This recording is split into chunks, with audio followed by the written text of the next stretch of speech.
So speaking of going on the train, that's kind of when the story truly began of our journey to gorillas in London. I haven't been on the train to London in a couple of years. It's my second time ever. Yeah, we had like seats booked because we wanted to make sure we weren't standing. So it can be a busy train, a busy line. It's a busy place, and we like sitting at like the tables. Because there's four of us anyway, so it made sense. So it makes more sense. And on the trains, they've got each carriage has a few tables there, and we'd booked one, so we find where we'd booked, and little granny is sat like in one of them, in a booth to herself, in the booth we'd booked, and then the showdown began. The power play was cemented. I showed my tickets saying like, "Hey, lady." These seats are reserved. We've got them. And and then the rehearsed script came out. Whatever. This old lady, she'd been sat there. I don't know when she got on this train, how long she'd been devising this scheme. She was sat there and she decided, whoever's booked this seat, I'm feeling bad about something. I'm just gonna like try and ruin someone else's day for no reason, a group's day. She was like, "No, I booked this. This is mine."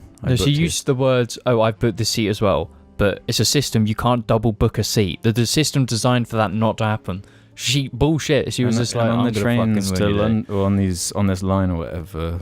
They have little lights for like if the seats are reserved, and all four of them were like red reserved, on us. But it's just like when you bump into someone you don't really want to interact with, right? You just want to go to like you're just on the train to get somewhere. Mm-hmm. It's not supposed to be like a drama moment. It's supposed to be easy. There's the whole point of reserving seats or whatever. Just make it streamlined. Of course, this little granny comes in and has to ruin it. But I didn't put my foot down because I saw the carriage wasn't too busy. It wasn't as busy as maybe as I anticipated. So instead of putting my foot in the sand or whatever and being like, "Nah, this is mine. Am I gonna have to go get some train guy or gal to sort this out?"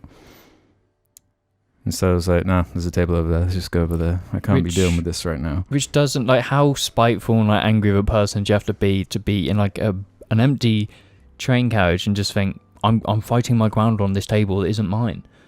Like, how fucking miserable are you? Do you reckon she sat there because she saw it was red? And Yeah. she wanted, like... Yeah, because she gaslit me. That was it. Gaslighting granny. Yeah. Yeah. Because I didn't ask to see the ticket or anything. I should have been more... Cause it was a quick moment. I wasn't anticipating any of this. And I'm just like, the COVID pass was on my mind. The concert was on my mind. I wasn't ready for this interaction, you know?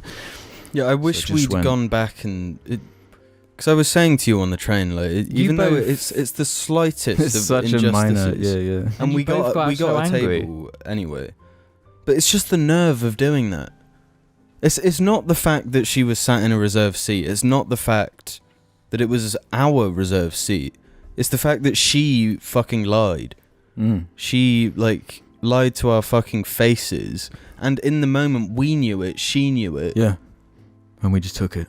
Yeah, and it just worked for her. This is why because it's inherently it's a socially awkward situation. It's like an old lady with like a group of guys surrounding her, and you're like, "Wait, you want me to like bicker with you on the train right now?" I just want to go to London, and you're on the back foot because she was already sat down, and we were like in the aisle holding up people behind us and in front of us, and on the back foot because she's like an old lady. People inherently would take the side of the vulnerable one older person by themselves, as opposed. And the worst part, she didn't even go to London. She like got off in Swindon. Or she literally got off the next stop. It was like 5 minutes away.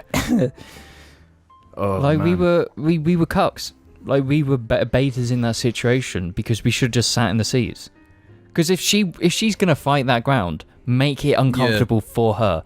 Just all sit around and have one of us in the next queue and just talk really loudly and talk about like doing big diarrhea shits or like the gorillas or some shit. No, make start it recording whole. a podcast and like, have her as the fourth. yeah.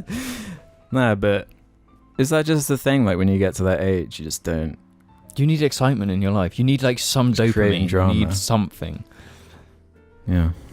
But I didn't give a shit. Like I was just like, cool, because we got a table anyway. So it's just like, it's such a minor thing that I don't care, but I knew you two were like, out of principle, like, well, fucking knob. Got angry about it. It's just like the way you interact with people has a knock-on effect. You know? Mm-hmm. And like, if you're gonna be a dick, like, so purposefully, it's like, there is a knock-on effect with that shit. She is a bad person.